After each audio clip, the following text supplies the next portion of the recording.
तो recording start कर देते हैं।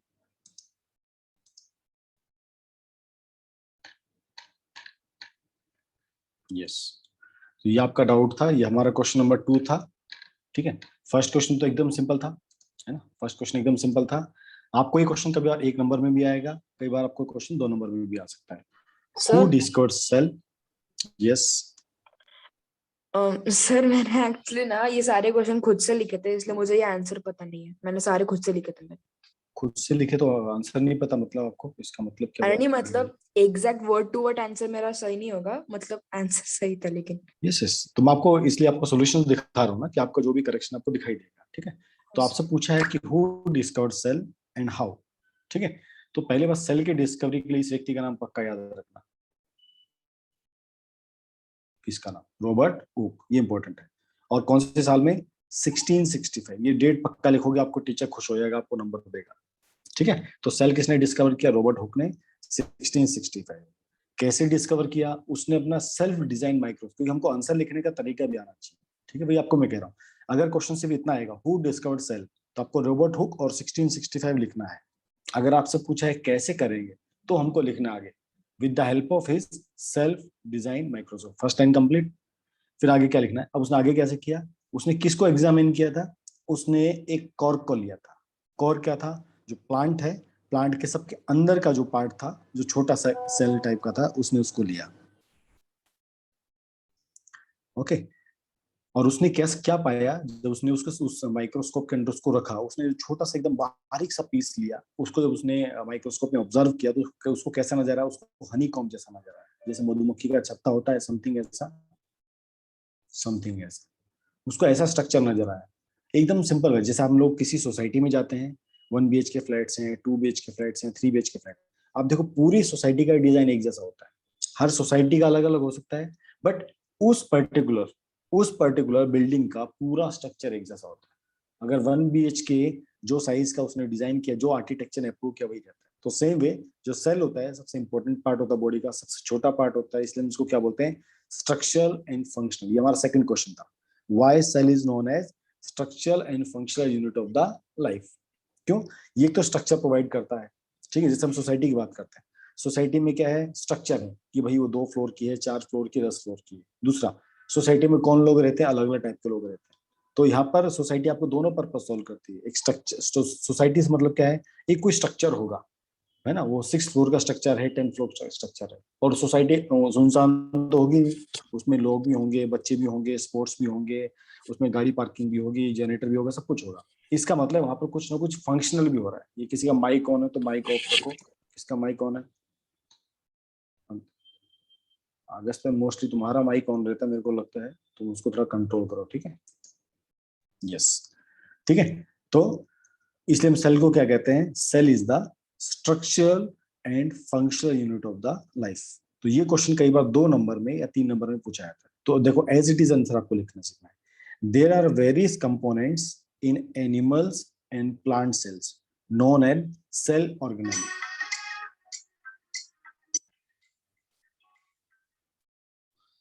यस आर्या, ओके यस, चलो मैंने आपको एडमिट कर लिया, क्योंकि जिन बच्चों ने होमवर्क नहीं किया वो बाहर है ना, इसलिए। यस यस, आ जाओ आ जाओ, आपको एडमिट कर लिया। यस,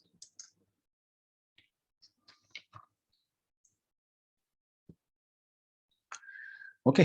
तो सेल को हम क्या कहते हैं? Structure and functional. ठीक है, तो सेल के अंदर जो अपना सेल है, सेल के अंदर क्या क्या है? सेल के अंदर बहुत सारी सेल ऑर्गेनेली है ना, जिसके बारे में हम थर्ड डे में पढ़ेंगे। आपका क्या है? एंडोप्लाज्मिक रेटिकुलम है, गोल्गी अपरेटस है, लाइबोसोम्स है, लाइसोम्स है, कई सारे ये सेल ऑर्गेनेली है। इसका मतलब क्या हुआ? ऑर्गेनिक मतलब कोई ऑर्गन से जो काम करते हैं। ठीक है, each kind of cell organelle perform a specific function. देखो यहाँ पर हमसे क्या पूछा गया था?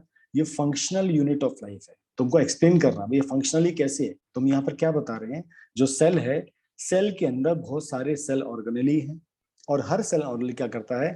अलग अलग फंक्शन परफॉर्म करता है। जैसे अब कुछ फंक्शन लिख दो भाई, कुछ नया मटेरियल बनाते हैं, जैसे प्रोटीन बार बार बनता है हमारे उसमें, है ना, एंडोप्लाज्मिक रेटिकुलम राइबोसोम बार बार बनाता है, तो न्यू मटेरियल्स बनाता है। और क्या काम करता है?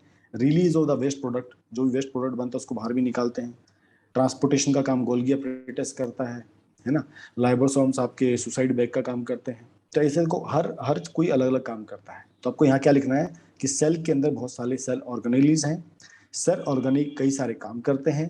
अब वो क्या क्या काम करते हैं, हमको 3-4 काम नोट डाउन करने हैं। तो यहाँ पर क्या लिखेंगे, thus a cell can perform all it functions with the help of these organelle. इसलिए सेल को क्या कहा जाता है, सेल को कहा जाता है structural and functional unit of the life. 2 number इतना करेक्ट लिखोगे, 2 नंबर 3 नंबर आपको आराम से मिल जाएंगे। अब इन्होंने देखो कुछ सेल ऑर्गेनेल के नाम नहीं लिखे, तो आप क्या कर सकते हो, यहाँ पर 3-4 नाम आप लिख सकते हो, तो टीचर को पता रहेगा हाँ भाई आपको सेल ऑर्गेनेल नाम पता है। अंडरस्टूड सबको?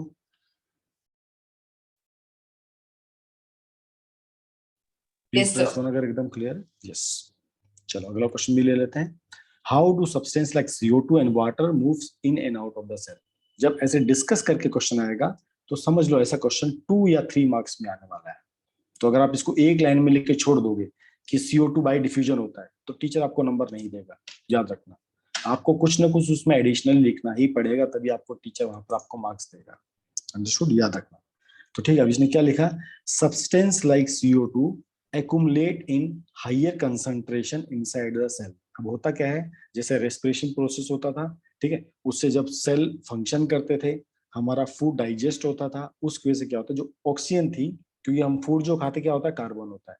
कार्बन जब ऑक्सीजन के साथ मिलता है क्या बनता है, कार्बन डाइऑक्साइड। तो सेल के अंदर क्या होता है, कार्बन डाइऑक्साइड का परसेंटेज बढ़ जाता है, और सेल के बाहर क्या होता है, कार्बन डाइऑक्साइड का परसेंटेज कम है, मतलब कंसेंट्रेशन कम है।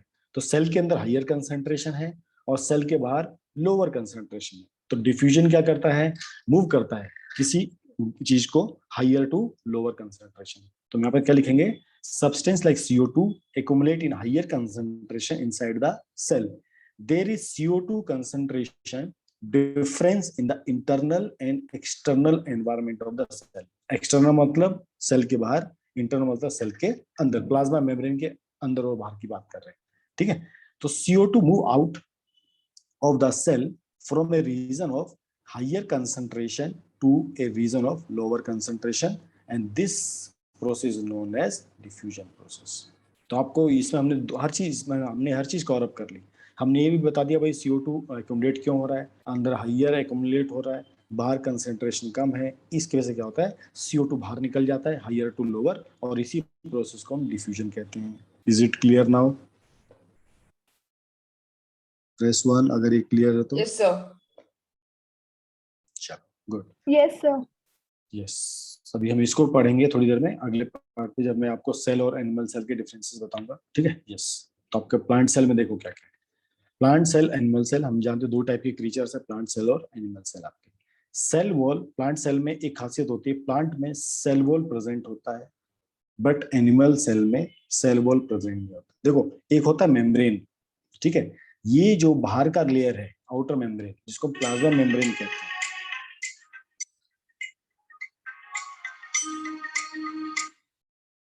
यस तुषार,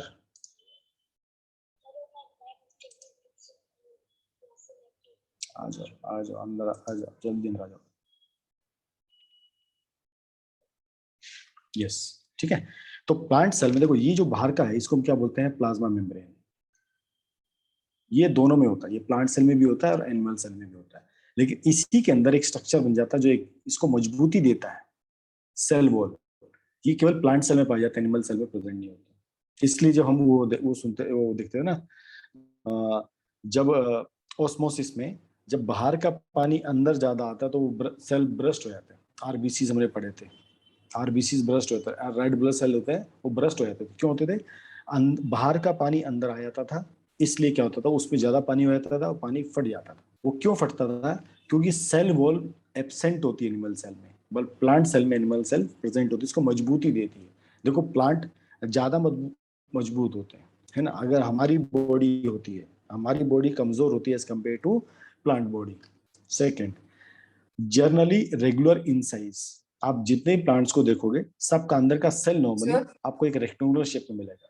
यस, मुझे डाउट था सर, मतलब प्लांट, सर मतलब अभी जो करंट हमें जो सेल्स पता है प्लांट सेल, सर वो इवॉल्व हुए ना over time of millions of years. ऐसा ऐसा कुछ नहीं है, जैसे पहले थे वैसे भी आज भी है। ये कहने की बात, तो फिर इवोल्यूशन उनको है। जरूरत क्यों है सर, मतलब उनको सेल वॉल की किस चीज जरूरत की? क्यों है? आपको सिंपल देखो, हमारे ऊपर की खाल है, यस खाल एकदम हल्की सी मजबूत है, ठीक है। आप एक किसी प्लांट को ऊपर से चींटी काटो, उसको दर्द होता है क्या? नहीं होता है। आप उसको लकड़ी से मारो, उसको दर्द होगा क्या? नहीं होगा, क्योंकि उसकी जो बाहर की जो सेल है वो काफी मजबूत है। उसकी सेल वॉल कैसी होती है? डेड सेल होती है, उसको फर्क नहीं पड़ता है, पर हमें फर्क पड़ता है। तो उसका जो बॉडी स्ट्रक्चर होता है ना, उसके लिए उसमें सेल वॉल प्रेजेंट होना बहुत जरूरी होता है। ठीक है बालक, जब पौधा छोटा यस होता है सर। वो बहुत नाजुक होता है, पर जैसे जैसे बड़ा होता जाता है वो मजबूत होता चला जाता है। जो उसके मतलब उसके, क्योंकि देखो हम कैसे होते हैं, हम अगर हमारे पीछे कोई कुत्ता पड़ जाए, हमको क्या करना पड़ता है? भागना पड़ता है, एग्री? क्योंकि हमको पता है वो काट लेगा तो नाखून इसके अंदर चला जाए। एक पेड़ को कुत्ता डॉगी से डरने की कोई जरूरत नहीं होती, उसको काट भी लेगा तो कुत्ते को नुकसान होगा, प्लांट को कोई नुकसान नहीं होगा। तो भगवान को पता है कि जो प्लांट्स होते हैं वो एक ही जगह पे स्टेशनरी होते हैं, तो उनको एक प्रोटेक्शन देने के लिए भगवान ने उनको सेल वॉल दिया है। Got it now? Yes sir. आपने कभी आपने कभी किसी प्लांट को चलते नहीं देखा होगा, ये देखा ना आज तक? No sir. हाँ, तो उसके सेफ्टी पर्पस के लिए उसमें सेल वॉल प्रेजेंट है। ठीक है। Yes sir. दूसरा, सेकंड सेकंड पॉइंट इंपॉर्टेंट है। प्लांट सेल की जितने भी सेल्स होते हैं एकदम रेगुलर इन साइज होते हैं, लगभग रेक्टेंगुलर शेप के होते हैं। जबकि एनिमल सेल कई साइज की होती है, सर्कुलर भी होती है, ऐसे टेढ़ी मेढ़ी भी होती है, ऐसे लंबी भी होती है। ये आपका नर्व सेल था, आपने सबने पढ़ा भी था, नर्व सेल आपका। ठीक है। तो प्लांट्स एनिमल सेल्स में क्या होता है, जो सेल्स होती हैं सबकी शेप अलग अलग होती है, बट प्लांट सेल में सबकी शेप कैसी होती है? रेगुलर होती है। प्लांट सेल में रेगुलर होती है, एनिमल सेल में इरेगुलर होती है। कई टाइप की शेप आपको एनिमल सेल में मिलेंगी, और कई ओनली सिमिलर टाइप के शेप आपको प्लांट सेल में मिलेंगी।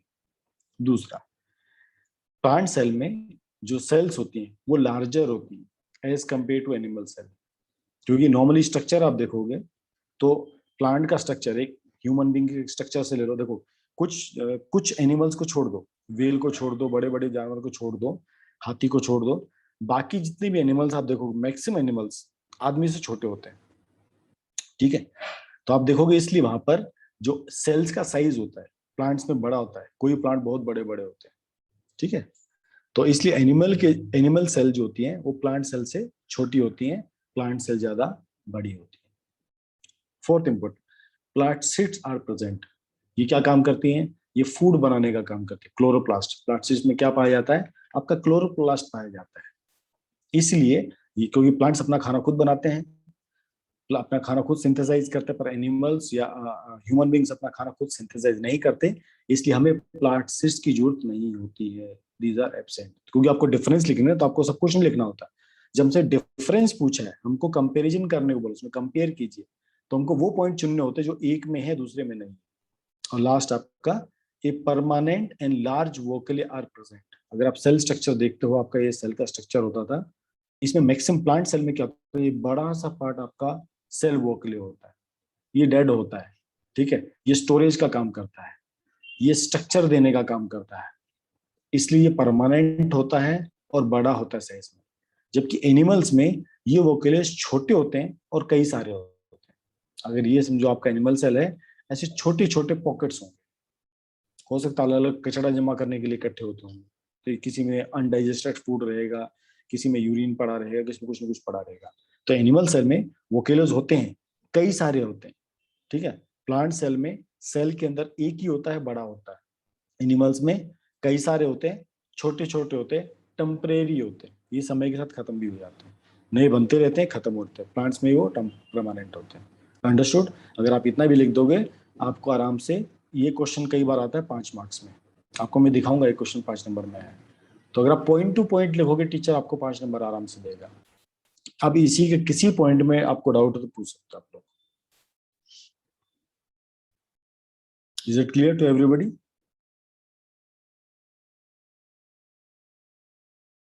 चलिए, गुड। उसके बाद अपना अगला था, हाउ इज सर आप थोड़ा सा स्क्रॉल प्रोकैरियोटिक अप कर सेल। सकते हैं?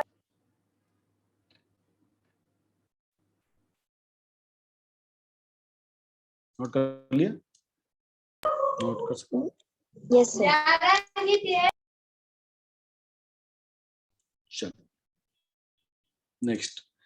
नेक्स्ट ये भी एक इंपॉर्टेंट क्वेश्चन जो कई बार 3 से 5 मार्क्स में पूछा जाता है। तो आपको ये भी नोट करना भाई कोई क्वेश्चन कितने नंबर आएगा, कितने पॉइंट लिखने हैं। तो प्रोकैरियोटिक सेल और यूकैरियोटिक सेल ये हमेशा 3 मार्क्स या 5 मार्क्स में पूछा जाएगा। जब 3 मार्क्स आएंगे तो 3-3 पॉइंट लिखो, 3 प्रोकैरियोटिक के लिखो, 3 यूकैरियोटिक के लिखो। और जब 5 मार्क्स में आएगा दोनों का 5-5 पॉइंट अपने को लिखने होते हैं। ठीक है। प्रोकैरियोटिक सेल कौन से होते हैं? ये साइज में बहुत छोटे होते हैं, तो आपको एक तो लिखना साइज छोटा होता है, और अगर आपको ये याद है तो आप ये लिख सकते हो 1 to 10 mm। अगर याद है तो लिख दो 1 to 10 mm। और यूकैरियोटिक के साइज बड़ा होता है किससे? प्रोकैरियोटिक से। कितना? 5 to 100 mm तक बड़ा होता है। ये फर्स्ट पॉइंट हो गया इसका। सेकेंड पॉइंट, प्रोकैरियोटिक सेल वो ही होती है जिसके अंदर न्यूक्लियस नहीं होता। हमको मालूम न्यूक्लियस के अंदर क्या होता है, आपके डीएनए क्रोमोसोम सब होते हैं। और न्यूक्लियस की खासियत होती है, अगर आपका ये सेल है, इसके अंदर जो न्यूक्लियस होगा, ये इसके अंदर भी एक मेम्ब्रेन होती है। ठीक है, जैसे आपकी सेल के बाहर एक प्लाज्मा मेम्ब्रेन होती है, उसी तरह न्यूक्लियस के बाहर भी एक मेम्ब्रेन होती है। बट प्रोकैरियोटिक सेल में ये मेम्ब्रेन नहीं होती। न्यूक्लियर रीजन और nucleotide is not surrounded by nucleum. ये इंपॉर्टेंट पॉइंट है, याद रखना। ठीक है, प्रोकैरियोटिक सेल में वो न्यूक्लियस का सब्सटेंस होगा, मतलब सामान तो पक्का होगा। जैसा मार्केट में गए और आप सब्जी का थैला ले जाना भूल गए, और दुकानदार ने बोला भाई प्लास्टिक में आपको मैं कुछ नहीं दे सकता हूँ, तो आप सब्जी कैसे लाओगे? आप हाथ में लाओगे। मतलब सब्जी तो आप ला रहे हो, पर कैसे ला रहे हो? आप हाथ में ला रहे हो। तो उसी तरह प्रोकैरियोटिक सेल में डीएनए क्रोमोसोम तो है, बट उसके बाहर एक बाउंड्री नहीं है। ये इंपॉर्टेंट डिफरेंस होता है। पर यूकैरियोटिक सेल में न्यूक्लियस प्रेजेंट रहता है। मतलब न्यूक्लियस प्रेजेंट का मतलब क्या है? जो भी न्यूक्लियर मेटेरियल होता है, it is surrounded by a nuclear membrane.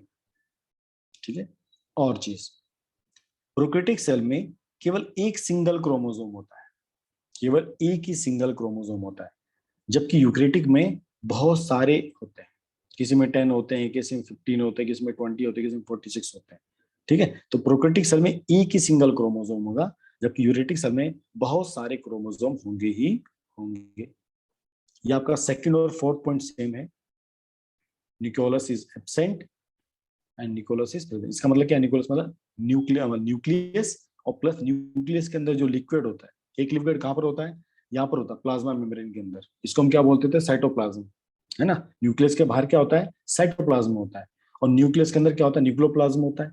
तो न्यूक्लियोप्लाज्म और जो मेम्ब्रेन होती है ना, इसको कंबाइन करके क्या बोलते हैं? इसको बोलते हैं न्यूक्लियोलस। ये वाला इसको बोलते हैं न्यूक्लियोलस।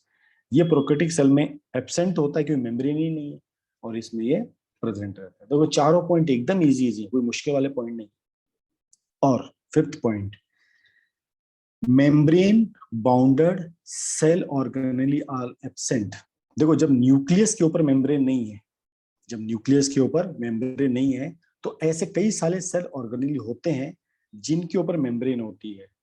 कौन कौन से होते हैं? माइटोकॉन्ड्रिया आपका होता है, प्लास्टिड आपका होता है, एंडोप्लाज्मिक रेटिकुलम होता है, गोल्गी अपैरेटस होता है, लाइसोसोम। इन सब के ऊपर एक मेम्ब्रेन चढ़ी होती है। तभी तो आप बता पाते हो ना भाई, जैसे ये आपका ये आपकी बड़ी सेल है, ये आपका माइटोकॉन्ड्रिया हो गया, ये लाइसोसोम्स हो गया, ये आपका गोल्गी अपैरेटस हो गया। तो इन सब के ऊपर एक मेम्ब्रेन होती है। ठीक है, तो ये कहाँ पर होते हैं? ये सब यूकैरियोटिक सेल्स में होते हैं, पर प्रोकैरियोटिक में ये प्रेजेंट नहीं होते। इसमें से एक ही प्रेजेंट होता है, राइबोसोम्स। राइबोसोम क्यों प्रेजेंट होता है? क्योंकि राइबोसोम के ऊपर कोई मेम्ब्रेन नहीं होती। ये वो सेल ऑर्गेनेली है जिसके ऊपर मेम्ब्रेन नहीं होती। याद रखना, इसके ऊपर मेम्ब्रेन नहीं होती, नहीं होती मेम्ब्रेन। इसलिए ये प्रोकैरियोटिक सेल में मिल जाएगा, केवल राइबोसोम मिलता है, बाकी और कोई सेल ऑर्गेनेली नहीं मिलता। कभी आपसे क्वेश्चन एक नंबर में पूछा जा सकता है, भाई वो कौन सा सेल ऑर्गेनेली है जो केवल प्रोकैरियोटिक सेल में मिलता है? तो बिंदास होकर लिख देना राइबोसोम। रीजन क्या होता है? इसके ऊपर सेल मेम्ब्रेन नहीं होती। ठीक है, जबकि यहाँ पर जितने भी मेम्ब्रेन बाउंड सेल्स ऑर्गेनेली होते हैं, माइटोकॉन्ड्रिया हो गया, जो आपके सब हैं, ये सब प्रेजेंट होते हैं। 5 पॉइंट हो गए, इतना भी लिख दिया, आपके 5 नंबर पक्के। छठा part, cell division take place by fission और बडिंग। ठीक है, ये आपस में 2 ब्रेकअप होते हैं। इसको आपने नहीं लिखा तो भी चलेगा। ठीक है, ये आपने नहीं लिखे। 5 पॉइंट एकदम इजी पॉइंट याद करने इज मोर इम्पोर्टेंट। अंडरस्टूड? कोई डाउट हो तो पूछ सकते हो यहां तक।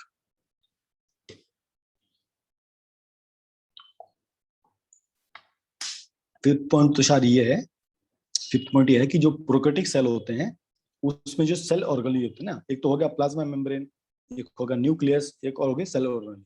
तो जो सेल ऑर्गेनेली होते हैं वो प्रोकैरियोटिक सेल में केवल एक ही सेल ऑर्गेनेली होता है, कौन सा? राइबोसोम। और वो भी क्यों होता है? क्योंकि उसके ऊपर कोई कवरिंग नहीं होती, प्लाज्मा मेम्ब्रेन नहीं होती उसके ऊपर, ठीक है। और यूकैरियोटिक सेल में सब होते हैं, राइबोसोम भी होते हैं, एंडोप्लाज्मिक रेटिकुलम सब होते हैं, क्योंकि उनके ऊपर मेम्ब्रेन हो चाहे ना, उससे फर्क नहीं पड़ता उनको, यूकैरियोटिक सेल को, ठीक है। पांचों पॉइंट एकदम क्लियर है, तो 5 नंबर आपके एकदम पक्के हो जाने चाहिए। Okay, yes sir. Yes.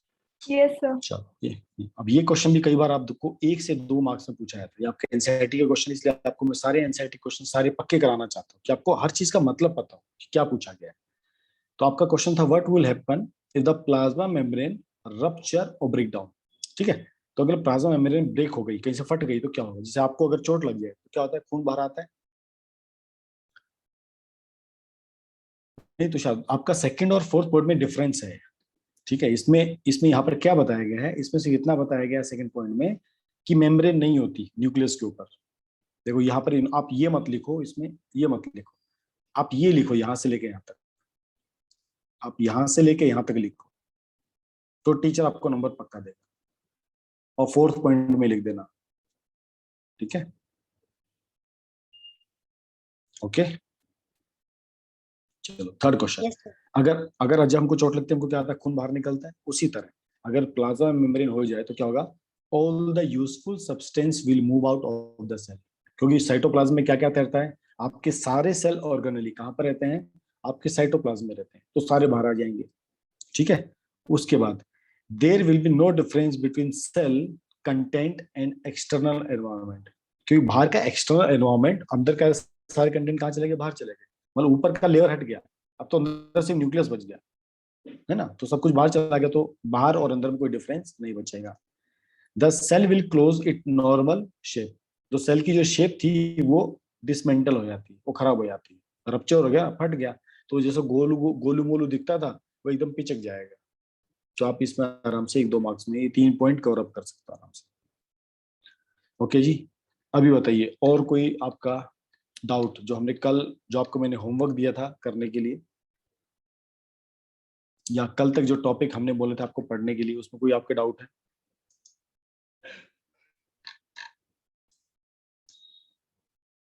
Any doubts? हाँ या ना? आपको इसमें एक नाम और याद रखना है, रॉबर्ट ब्राउन का। रॉबर्ट ब्राउन ने क्या काम किया था? न्यूक्लियस को पहचाना था। रॉबर्ट हुक ने, ये भी कुछ इंपॉर्टेंट चीजें नोट करते चलो, क्या क्या आपको याद भी रखना है, ठीक है। रॉबर्ट हुक ने सर, क्या किया था? यस। सर हमें ये भी बोलना पड़ेगा कि किसने माइक्रोस्कोप का इन्वेंशन किया था। नहीं ऐसा जरूरी नहीं, वो देखो टीचर को भी डिपेंड करता है वो क्वेश्चन कैसा है, तो आप अगर लिखा है बुक में तो याद कर लो, ठीक है। याद करने में कोई हर्ज नहीं, ओके क्योंकि एक सर। एक नंबर में ऐसे क्वेश्चन आते हैं, ठीक है। तो रॉबर्ट हुक ने 1665 में सेल को फाउंड किया था, और जो रॉबर्ट ब्राउन था उसने 1831 में न्यूक्लियस को डिस्कवर किया था। दोनों में याद है, एक ने सेल डिस्कवर किया, सेल के अंदर क्या? न्यूक्लियस। तो न्यूक्लियस को किसने डिस्कवर किया? Robert brown. ये एक नंबर में क्वेश्चन पूछा जा सकता है, इसलिए आपको पहले बता रहा हूँ, ठीक है। याद रखना। और आप क्या क्या लिख सकते हो, ये आपसे कभी कोई पूछे तो याद कर लेना। प्रिमिटिव माइक्रोस्कोप, जो लाइट माइक्रोस्कोप होता है, वो 1674 में इसने बनाया था, पर ये मोस्टली नहीं पूछा है, इसलिए याद करने की जरूरत नहीं। और क्या क्या है? ये है पुरकिंजे। पुरकिंजे ने बोला था प्रोटोप्लाज्म, ये भी आप याद कर सकते हो। प्रोटोप्लाज्म क्या होता है? प्लाज्मा मेम्ब्रेन प्लस साइटोप्लाज्म,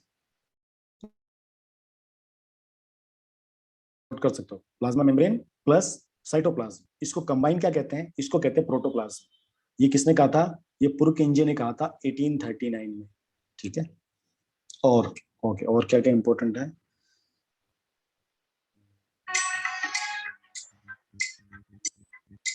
एक आप ये भी याद कर सकते हो, दो साइंटिस्ट थे, सच लिंडेन एंड सच वेनन, इन्होंने सेल थ्योरी दिया था। जो स्टार्टिंग का सेल थ्योरी, सेल कैसा है, इन्होंने बताया था, दोनों साइंटिस्ट ने। जस्ट याद करने के लिए कर सकते हो, ओके। इसका नाम तो कहीं दिया नहीं, साइंटिस्ट का इलेक्ट्रॉन माइक्रोस्कोप, ठीक है। तो ये आपका माइक्रोस्कोप हो गया, और इम्पोर्टेंट रिपोर्ट देखता हूँ क्या क्या है।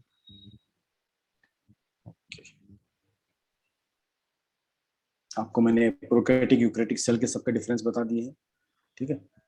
एक वायरस होता है जिसको हम सेल में काउंट नहीं करते हैं, इसको हम नॉन सेलुलर ऑर्गेनिज्म कहते हैं, याद रखना, ठीक है। इसके ऊपर कोई प्लाज्मा मेम्ब्रेन नहीं होती, ठीक है। ये जस्ट इसमें कुछ पड़ा रहता है, समझो कोई चीज पड़ी है तो जो वायरस होता है वो खुद एक्टिव नहीं होता, वो जब किसी बॉडी के अंदर जाता है तो ये एक्टिव होता है, याद रखना। देखो ये था ना आपको nucleotides, the undefined nuclear region in the cytoplasm is called as nucleotide. ये आपको मैंने बता ही दिया, प्रोकैरियोटिक सेल और यूकैरियोटिक सेल्स।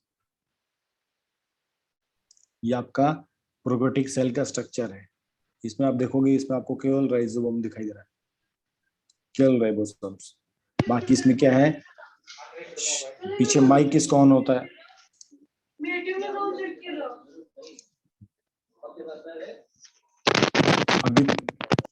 आदित्य बेटा, मैं कितनी बार कहता हूँ माइक को आप ऐसा ऑन मत किया करो, आपको खुद ये बात समझनी चाहिए ना,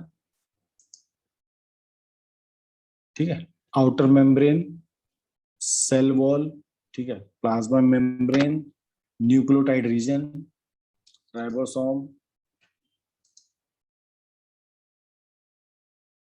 ओके।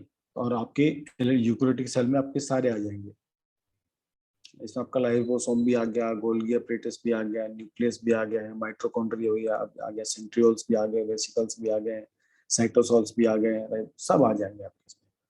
अगर आपसे स्ट्रक्चर बने तो आप स्ट्रक्चर बना सकते हो। फिर आपको प्रोटोप्लाज्म याद रखना है, कई बार पूछा जाता है प्रोटोप्लाज्म क्या होता है, ठीक है।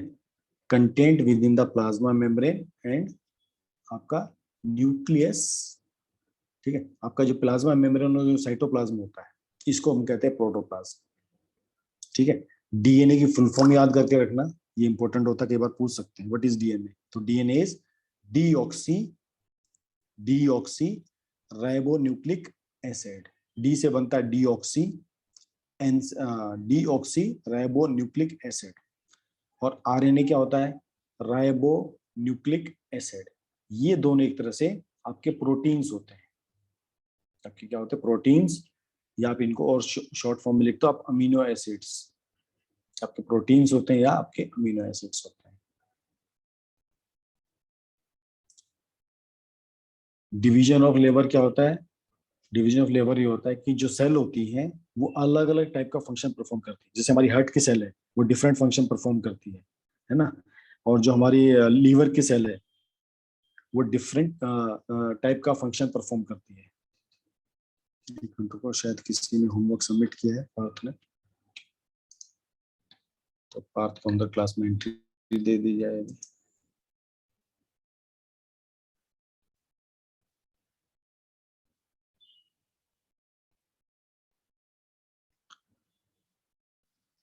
Yes Parth, welcome back, please take care in the future, ठीक है।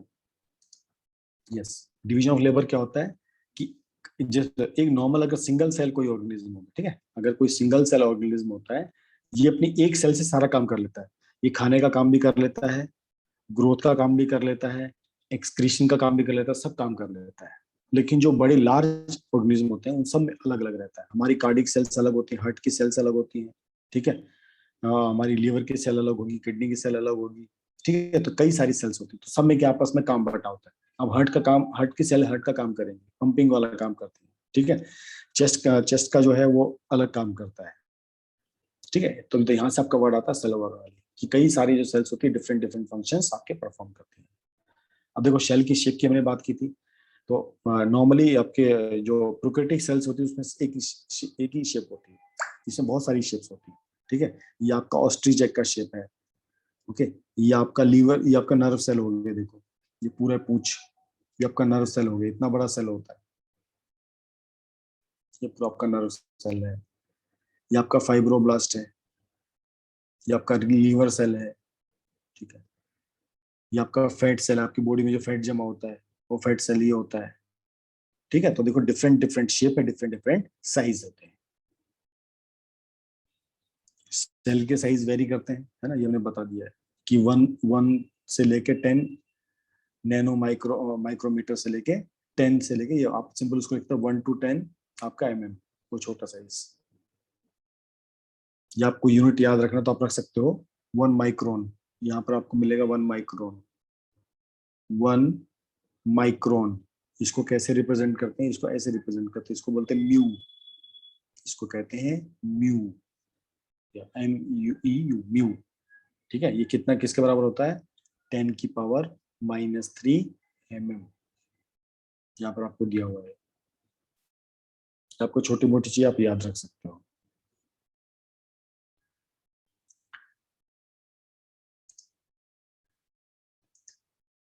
ओके, सेल के वॉल्यूम की बात की जाती है। ठीक है, सेल के वॉल्यूम की बात, the volume of a cell are fairly constant for a particular cell type, इसका मतलब समझो क्या है। ठीक है, and it is independent of the size of the organism. जैसे मेरे हार्ट में जो सेल होगी उसका साइज, और एक घोड़े में या हाथी में, एक चूहे में, अगर उन सब के अंदर हार्ट है, हार्ट तो सब में, इन सब के अंदर जो हार्ट होगा, उस हार्ट में जो सेल होगी, उस सेल का साइज सबका बराबर होगा। साइज की बात हो रही है, हम बात कर रहे हैं, हम किसकी बात कर रहे हैं, हम साइज की बात कर रहे हैं। अंडरस्टूड, ये बात याद रखना।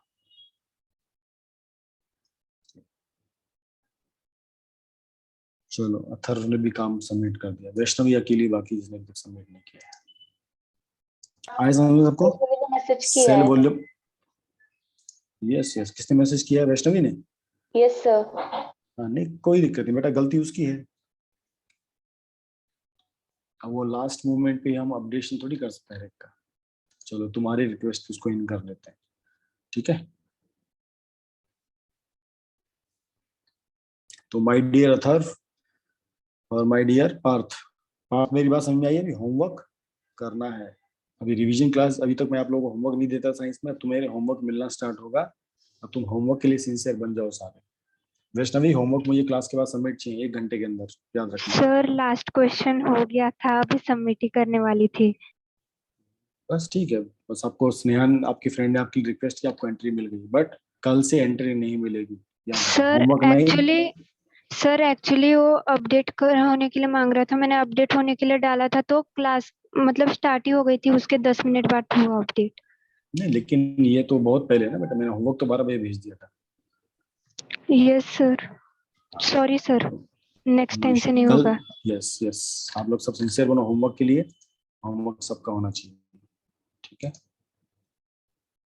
आप देखो होमवर्क करोगे, देखो सबसे ज्यादा फायदा किसको होगा, आप लोगों को होगा।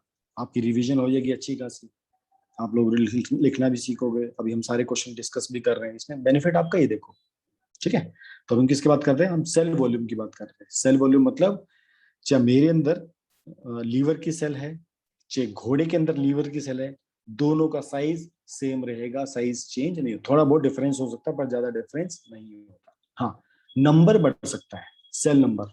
ठीक है, जैसे मेरा जो दिल है वो बहुत, जैसे चूहे का दिल होगा वो बहुत छोटा होगा, और जो मेरा दिल होगा बहुत बड़ा होगा, तो नंबर ऑफ सेल्स बढ़ सकती है। हो सकता है उसका 1 लाख सेल से उसका काम चल जाए, हो सकता है मेरे में 1 करोड़ सेल केवल हार्ट में हो, पॉसिबल है। तो number of cells in multi cellular organism are indefinite, counting आप कर नहीं सकते। छोटे छोटे छोटे जंतुओं में कम होंगी, बड़े जंतुओं में ज्यादा, पर साइज सेम रहता है, याद रखना हमेशा। यहाँ तो कोई डाउट किसी को इस टॉपिक में, यहाँ तो जो मैंने आपको बताया। हम स्ट्रक्चर पे आते क्या हैं, क्या रिवाइज कर लिया, एक बार बताओगे? आप रिकॉर्डिंग चेक कीजिएगा। ठीक है, ओके सर। हाँ, तो आप लेट आए हो ना, तो लेट आओगे तो आपको रिकॉर्डिंग ही देखना पड़ेगा। सर मतलब सिर्फ टॉपिक्स? आप रिकॉर्डिंग सुनना क्या क्या हमने डिस्कस किया, ठीक है, और रिकॉर्डिंग सुनकर कल मेरे को बताना आपने क्या क्या सीखा है, कल आपसे पूछूंगा मैं। ठीक है, ओके सर। यस। अब हम सेल का स्ट्रक्चर देखते हैं। सेल के स्ट्रक्चर में 3 मेन चीजें हैं। एक बाहर का मेम्ब्रेन, जिसको हम सेल मेम्ब्रेन कहते हैं या प्लाज्मा मेम्ब्रेन कहते हैं, जिसको सेल वॉल भी कहा जाता है, न्यूक्लियस और साइटोप्लाज्म। ठीक है, और उसके अंदर ये सेल ऑर्गेनली किसके अंदर होता है, साइटोप्लाज्म के अंदर ही होता है। ठीक है, तो जो सबसे बाहर की बाउंड्री होती है उसको हम कहते हैं प्लाज्मा मेम्ब्रेन। इस प्लाज्मा मेम्ब्रेन के अंदर जो लिक्विड ट्रेवल करता है उसको हम कहते हैं साइटोप्लाज्म। और इस साइटोप्लाज्म के अंदर बहुत सारे सेल ऑर्गेनली ट्रेवल करते हैं जो अलग अलग फंक्शन परफॉर्म करते हैं। अगर एक प्लांट सेल को देखते हैं, कौन सा एक प्लांट सेल है, ठीक है। अब देखो प्लांट सेल में क्या क्या है, ये आपका सेल वॉल हो गया, ये प्लाज्मा मेम्ब्रेन होगी, ये वाली बाउंड्री प्लाज्मा मेम्ब्रेन है। इसके बाहर जो आप कवरिंग देख रहे हो दिस, ये वाला, ये जो है मोटी सी लेयर, इसको कहते हैं सेल वॉल। ये सेल प्लाज्मा मेम्ब्रेन के ऊपर होती है, प्लाज्मा मेम्ब्रेन पतली सी होती है, उसके ऊपर सेल वॉल होती है, उसको मजबूती देती है, ठीक है। हमको इंपॉर्टेंट चीज, अगर आपको प्लांट्स, हाँ प्लांट सेल, एनिमल सेल, आपको स्ट्रक्चर ड्रॉ करना आना चाहिए, याद रखना, ये कई बार क्वेश्चन पूछा जाता है, ठीक है। अगर आप प्लांट सेल, एनिमल सेल, आपको डिफरेंस पूछा जाए ना, आप उसमें डिफरेंस में जो हमने 3-4 पॉइंट कवर अप किए, तो आप लिखिए, वो तो आप लिख सकते हो, साथ साथ में आपको ये डायग्राम बनाए तो भी चलता है। तो आपने इसमें सेल वॉल बना दिया, आपने इसमें मेम्ब्रेन बना दिया, और क्या क्या है देखो इसमें, क्लोरोप्लास्ट है, ठीक है। आप ऐसा गोल सा स्ट्रक्चर बना सकते हो, ऐसा गोल सा। क्लोरोप्लास्ट का काम करता है, आपका फूड सिंथेसाइज करने में आपको हेल्प करता है, ठीक है। और क्या है, वेकोले है, ये बड़ा सा स्ट्रक्चर है, ये बड़ा सा खाली स्पेस होता है, इसकी वजह से प्लांट्स को स्ट्रक्चर मिलता है, ये खाली जगह में इसको स्ट्रक्चर मिलता है, कोई कचरा जमा करने के लिए ये जगह यूज की जा सकती है। और इसमें क्या क्या है, गोल्गी अपरेटस है, गोल्गी का काम करता था, हमारे इस सामान को एक जगह से दूसरी जगह पे लेके जाने में, शिफ्टिंग में काम करता है। माइटोकॉन्ड्रिया, ये क्या काम करता था, ये पावर हाउस होता है, जो भी हमारे रिएक्शन होता है, खाना खाने की जो रिएक्शन होती है वो माइटोकॉन्ड्रिया में होती है। ये आपके ग्रेनम हो गए, ये आपके क्लोरोप्लास्ट हो गए, जो फूड सिंथेसाइज करने में काम करते हैं। ये आपका रफ एंडोप्लाज्मिक रेटिकुलम, 2 तरह के रेटिकुलम होते थे, एंडोप्लाज्मिक, एक रफ होता था, एक स्मूथ होता था, ठीक है। तो ये आपका एंडोप्लाज्मिक रेटिकुलम हो गया। ये आपके छोटे छोटे राइबोसोम्स हो गए, ये डॉट डॉट डॉट जो आपको दिखाई दे रहे हैं, ये आपके राइबोसोम्स है, तो बनाना एकदम ईजी है। तो जो इंपॉर्टेंट चीज आपको वही ड्रॉ करनी है, ऐसा नहीं कि आपको सब ड्रॉ करना है, इंपॉर्टेंट चीज आपको ड्रॉ करनी है। साइटोप्लाज्म आपको मेरा लिक्विड होता है, और आपको क्या ड्रॉ करना है, देखो ये तो वही, ये आपका माइटोकॉन्ड्रिया है, ये भी आपका माइटोकॉन्ड्रिया है, ये आपका एंडोप्लाज्मिक रेटिकुलम हो गया, ठीक है। ये आपका हो गया एंडोप्लाज्मिक रेटिकुलम, ठीक है। ये आपका न्यूक्लियस इन्होंने ड्रॉ कर दिया, पूरा न्यूक्लियस है। तो ऐसे करके आप आराम से एक बढ़िया सा अपना डायग्राम आप बना सकते हो। अब इसके अंदर जो आपको धागे धागे जैसे दिख रहे हैं न्यूक्लियस में, वो आपके क्या है, जीन है, क्रोमेटिक मटेरियल है, डीएनए है, क्रोमोसोम्स है, जो आपको धागे दिखाई दे रहे हैं वाले, ये वाले जो धागे, ये वाले, इसको हम क्या बोलते हैं, क्रोमेटिन, ये आपका क्रोमेटिन मटेरियल, जिससे हमारी जीन और डीएनए इसी से बनता है। तो आप आराम से स्ट्रक्चर आराम बना सकते हो,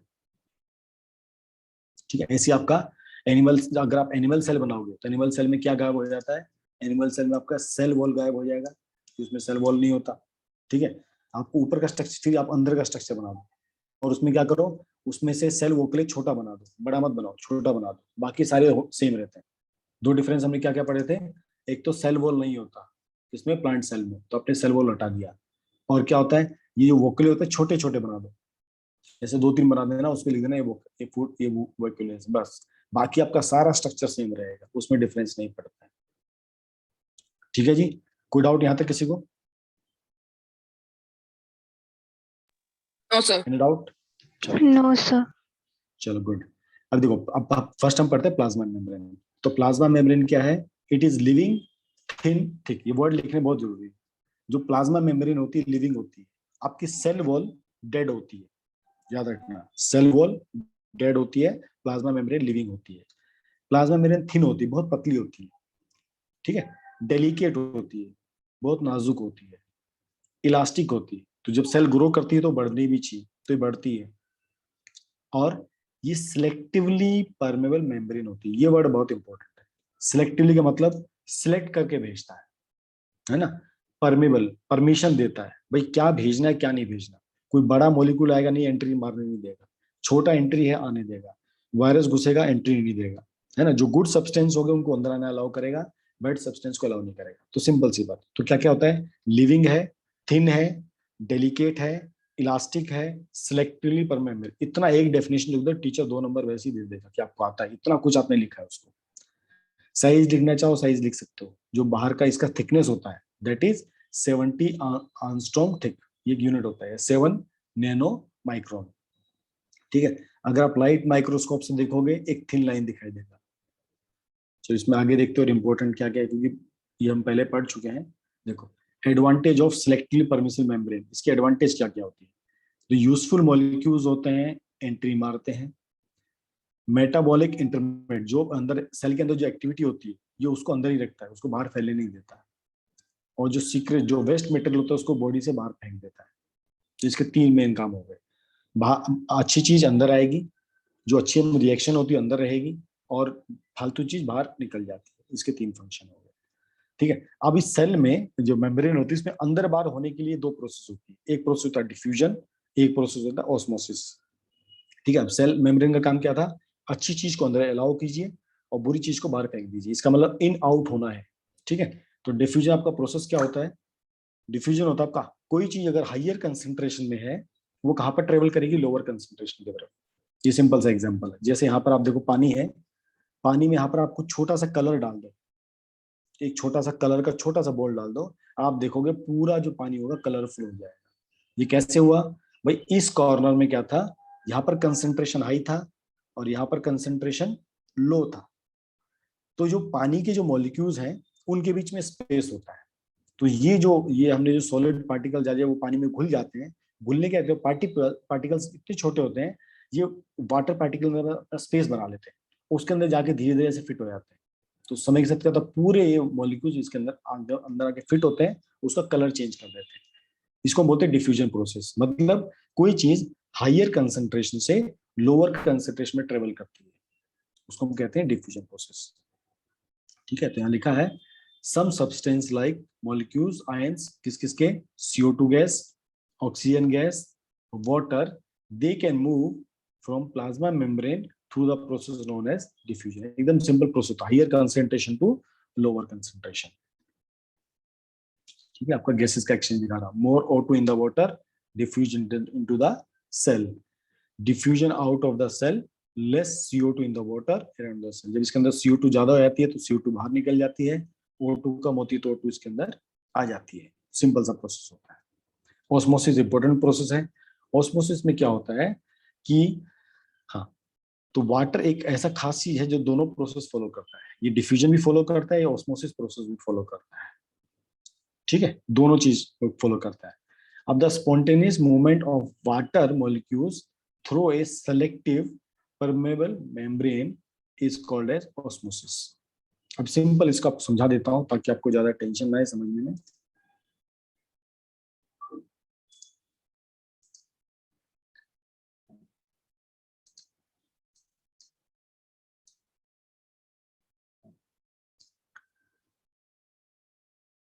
बेटा अथर आपसे जो पूछा जाए आपको वही लिखना है। टीचर अगर आपको डिफ्यूजन से एक्सप्लेन करने को है तो आपको डिफ्यूजन से एक्सप्लेन करना है। अगर आपको कहेगा ऑस्मोसिस आपको एक्सप्लेन करना तो आपको ऑस्मोसिस आपको एक्सप्लेन करना है।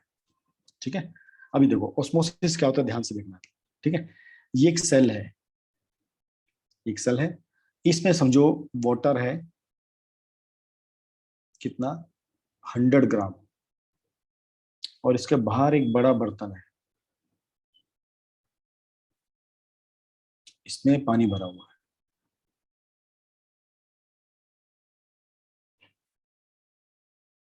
ध्यान से समझना जो समझाऊंगा। ठीक है, इसमें पानी 100 ग्राम, और साथ में इसमें क्या है? इसमें साथ में कुछ और भी है, प्लस 5 ग्राम सॉल्ट है। ठीक है, तो वाटर आपका क्या है? सॉल्वेंट है, ये हमने पहले केमिस्ट्री में पढ़ा है। और आपका सॉल्ट क्या है? आपका सॉल्ट कितना है? सर ये आपका सोल्यूट। सॉल्यूट है, ये आपका सॉल्यूट है 5 ग्राम। चलो 50 ग्राम ले लो, थोड़ा ज्यादा नहीं ले, 50 ग्राम आपका नमक है। ठीक है, अभी बाहर केवल सिंपल पानी है, एकदम नॉर्मल वाटर, बाहर आपका नॉर्मल वाटर है। अब ये पानी अंदर जाएगा या बाहर आएगा, ये अंदर पानी उसके ऊपर डिपेंड नहीं करेगा। याद रखना एक चीज, हमेशा याद रखना, इस सेल के अंदर, ये आपकी सेल है, इस सेल के अंदर कितना पानी अंदर है उससे फर्क नहीं पड़ेगा। फर्क किससे पड़ेगा? इसके अंदर सोल्यूट कितना है, इसके अंदर सोल्यूट कितना है। मान लीजिए इस पानी में केवल 5 ग्राम सोल्यूट है और सेल के अंदर 50 ग्राम सोल्यूट है। इसका मतलब अंदर का जो सेल है उसमें खारा पानी ज्यादा है ना, 50 ग्राम सॉल्ट ज्यादा है, इसका मतलब खारा ज्यादा है। तो नेचर क्या करता है, बैलेंस करने की कोशिश करता है। तो अब पानी क्या करेगा, अंदर, बाहर से अंदर जाएगा, क्योंकि बाहर अंदर खारा ज्यादा है। बाहर सॉल्ट कितना है, केवल 5 ग्राम है, अंदर सॉल्ट कितना है, ज्यादा है।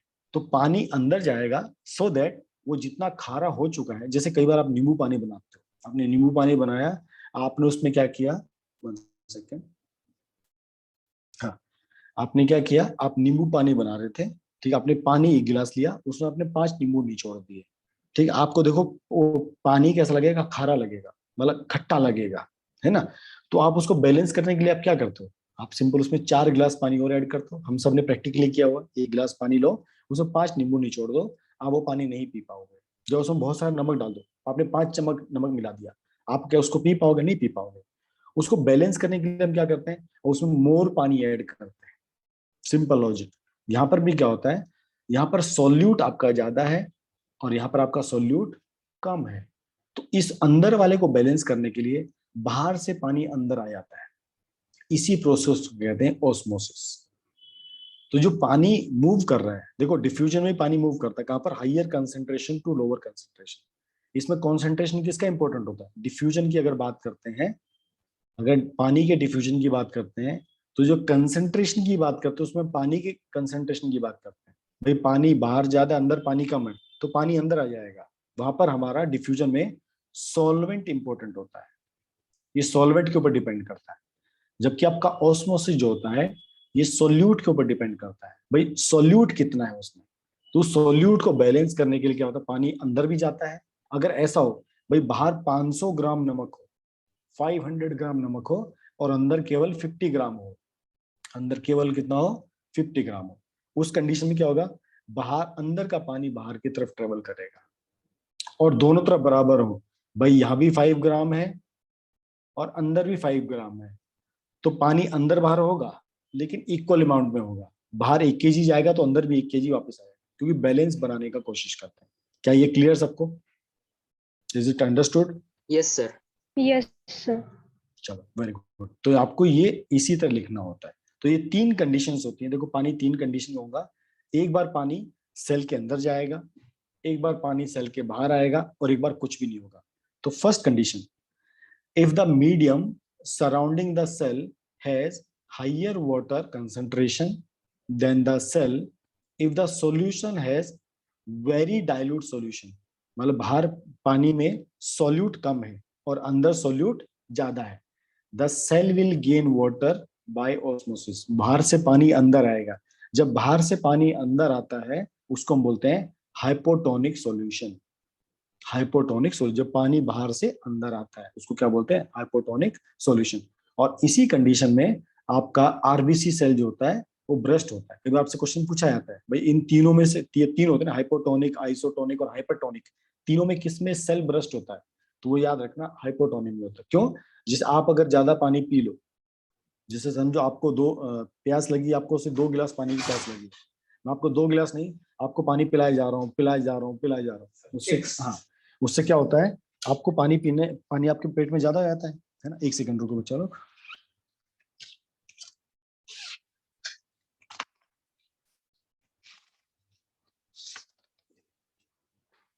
Thank you. Yes yes yes sir,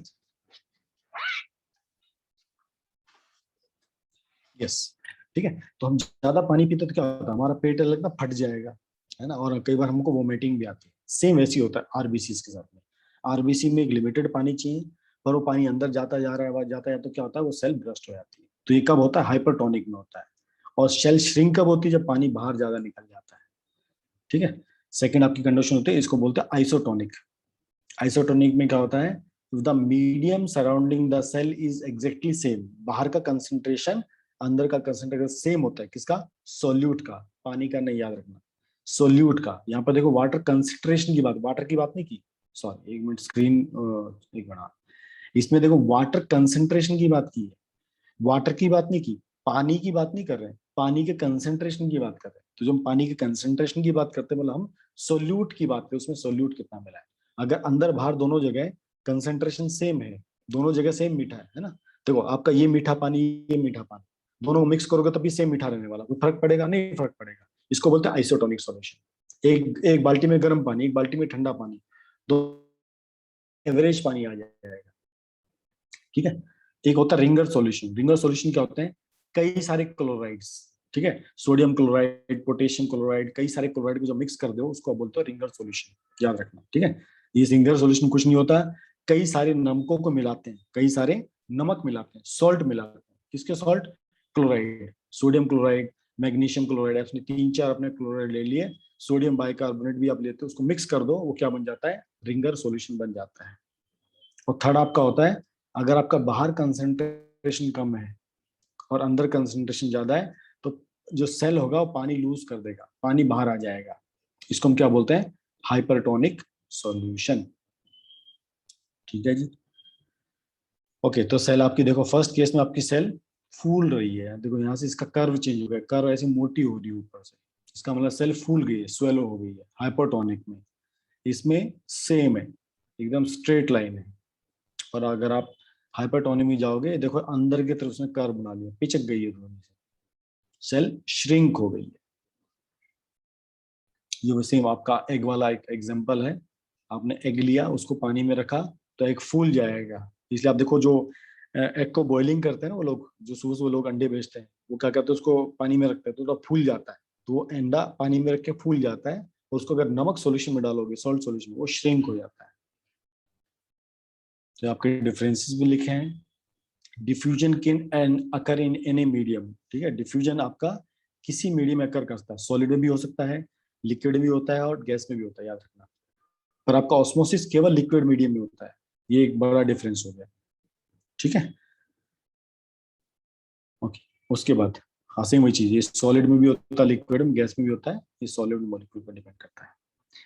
semi परवल मेम्ब्रेन इज नॉट रिक्वायर्ड, ठीक है, डिफ्यूजन में मेम्ब्रेन का नीड नहीं होता है, पर ऑस्मोसिस में मेम्ब्रेन चाहिए होती है। जैसे पानी के अंदर आपने चीनी घोली तो चीनी घुल जाती है ना, उसके लिए कोई मेम्ब्रेन चाहिए, कोई मेम्ब्रेन नहीं चाहिए, पर ऑस्मोसिस प्रोसेस होने के लिए आपको मेम्ब्रेन चाहिए ही चाहिए, ठीक है जी। ओके, और डिफ्यूजन होने में एनर्जी को भी डिपेंड करता है कि भाई जो मोलिक्यूल आप मिला रहे हो, जैसे आप चीनी मिलाओगे या नमक मिलाओगे, उनके पार्टिकल्स के अंदर कितनी एनर्जी है, ठीक है। देखो नमक जल्दी घुल जाता है, चीनी को घुलने में समय लगता है, क्यों, दोनों के एनर्जी लेवल अलग होता है, ठीक है। इसमें ऑस्मोसिस में किसको भी डिपेंड करता है, सोल्यूट का कंसेंट्रेशन कैसा है, ये उसको भी डिपेंड करता है, ठीक है। एनर्जी से फर्क नहीं पड़ता, किसके ऊपर फर्क पड़ता है, कंसेंट्रेशन कैसा है, ओके। चलो, और इसमें हमारे इंपॉर्टेंट क्या था, हाँ, एंडोसाइटोसिस एंड एक्सोसाइटोसिस, ठीक है। अभी हमने सेल मेम्ब्रेन पढ़ लिया, आजकल सेल में क्या हो रहा है, कुछ चीजें अंदर जाएंगी, कुछ चीजें बाहर आएंगी। तो जो अंदर आने वाला प्रोसेस होता है सेल में, उसको कहते हैं एंडोसाइटोसिस। एंडोसाइटोसिस एंटर कर रही है, ENT एंटर, एंटर करना, अंदर एंटर करना। इसमें 3 प्रोसेस होते हैं, एक होता है आपका फेगोसाइटोसिस, एक आपका होता है फोटोसाइटोसिस, और तीसरा आपका होता है रिसेप्टर मेडिएटेड एंडोसाइटोसिस, 3 होते हैं। तो फेगोसाइटोसिस क्या करता है, सेल ईटिंग का काम करता है, कुछ खाने की चीज आ गया उसको ग्लब कर लेता है अपने अंदर, उसको खा लेता है। फोटोसाइटोसिस क्या करता है, उसको ड्रिंक कर लेता है, कोई लिक्विड चीज मान लो आ गई, उसको अपने अंदर क्या कर लेगा, ड्रिंकिंग कर लेता है। और रिसेप्टर भी एक तरह से आपके फोटोसाइटोसिस जैसी होते हैं। अब ये आपका होता है फेगोसाइटोसिस, कोई बड़ी चीज आई खाने की, ये इसको अपने ऐसे गल्फ कर लेगा अंदर, इसको अपने अंदर ले लेगा ऐसा, फिर क्या करेगा, थोड़े लाइबोसोम इसके अंदर छोड़ देगा, लाइबोसोम क्या करेगा, इसको ब्रस्ट कर देगा अंदर जाके, इसके अंदर फूट जाएगा, उससे खाना फैल जाएगा, उसमें जो भी चीजें हैं उसके न्यूट्रिशियस वैल्यू वो सेल अपने अंदर ले लेता है, और बाहर का एक्स्ट्रा सामान भी हम बाहर फेंक देते हैं।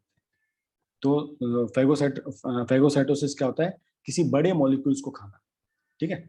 और ड्रिंकिंग का मतलब जो छोटे छोटे मॉलिक्यूल्स होते हैं उनको क्या करते हैं, अपने एक छोटे से ऐसे कैबिन में जमा कर लेते हैं, रिसेप्टर में, ऐसे देखो ये हुक बने होते हैं, ये हुक में आके खाना अटक जाता है, फिर ये हुक अंदर आ जाते हैं, फिर ये अपने अंदर चले आते हैं।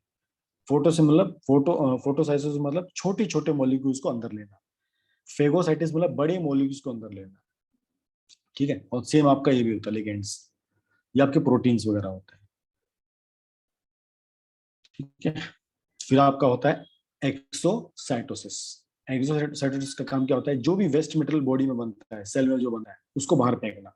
तो ये कहाँ पर आता है, इससे प्लाज्मा मेम्ब्रेन के साथ ऐसे अटैच हो जाता है, फिर प्लाज्मा मेम्ब्रेन यहाँ से रप्चर हो जाती है और ये चीज बाहर निकल जाता है ऐसा, और यहाँ से वापिस एक एनक्लोज हो जाता है फिर से। तो एक्सोसाइटोसिस क्या होता है, किसी भी वेस्ट मटेरियल को बॉडी से बाहर थ्रो आउट करना। तो यहाँ तक मैंने आपको पढ़ने के लिए कहा था। Yes, any doubt till here? No sir. Everything clear सबको? Yes sir. यस। अभी कल हम पढ़ेंगे सेल वॉल और न्यूक्लियस। तो आप लोग सेल वॉल भी पढ़िए, न्यूक्लियस भी पढ़िए, शीट आपको पहले भेज चुका हूँ, कल हम इसको डिटेल में पढ़ेंगे आराम से।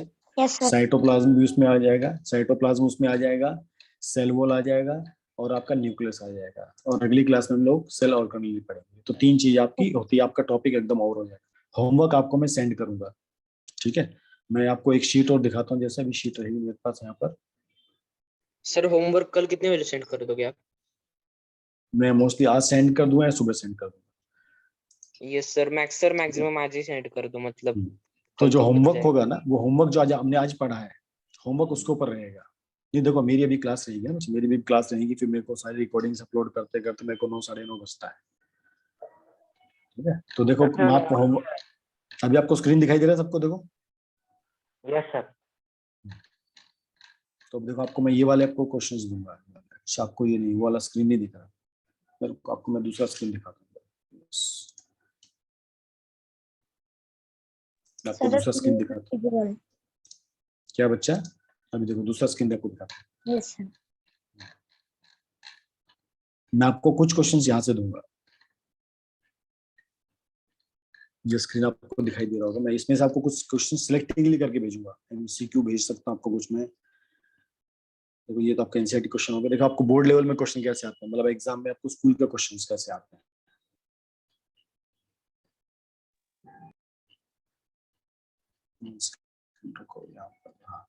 Questions of CBSE sample paper, जैसे ये वाला, ये 2 मार्क्स का क्वेश्चन है। Draw a plant cell and name 7 important organelle found. आज जो हमने पढ़ा है मैं उसी के ऊपर आपको क्वेश्चंस भेजूंगा, ठीक है? और ये name and draw a cell which does not have a well defined nuclear region, लेवल एनी 4 पार्ट्स। देखो 5 नंबर में क्वेश्चन आया हुआ है। तो ऐसे टाइप के आपको क्वेश्चन भेजूंगा बना के, क्योंकि आपके हर चीज पक्के होनी चाहिए। 1 नंबर का क्वेश्चन है, वेरी स्मॉल आंसर्स हैं। What is functional unit of life, ठीक है? What is difference between plasma membrane and cell wall, give the function of each one. तो आज जो हमने पढ़ा है उसी के ऊपर आपको क्वेश्चन आएंगे, question based on high order thing. जो आपको मैंने एस चांद का बुक दिया ना, उसी में से आपको मैं क्वेश्चन देने वाला हूँ। एग्री? ओके जी, क्लियर सब बच्चों? तो होमवर्क का वेट करना, होमवर्क आज शाम को आ जाएगा। सर कल मतलब सुबह आपने जो अभी बोर्ड एग्जाम वाले क्वेश्चन दिए उसमें से आएंगे ना होमवर्क के हाँ, लिए? मैं अभी आज आपको मैंने दिए थे एनसीईआरटी वाले, ठीक है? अभी आपको मैं थोड़े एक्स्ट्रा क्वेश्चन ओके और भी सर। दूंगा। यस, तो वैष्णव के स्कूल में रिवीजन स्टार्ट हो गया, वेरी गुड। सर तो आपके बोर्ड यहाँ भी एग्जाम रिवीजन वाले स्टार्ट क्वेश्चन रहेगा से वैष्णव? अच्छी वाली रिवीजन हो जाएगी सर। हाँ, इसलिए आपकी रिवीजन करा तो कि टाइम हमारे पास काफी है। अगर हम 3-3 दिन में भी एक चैप्टर पढ़ेंगे तो हम सबका रिवीजन, इसलिए आपको रेगुलर होमवर्क करना है, जो बोलते हैं तो पढ़ते जाना है। तो आज आपको मैंने, अभी आपको क्या पढ़ना है शाम को, क्या क्या पढ़ना है बताओ मेरे को?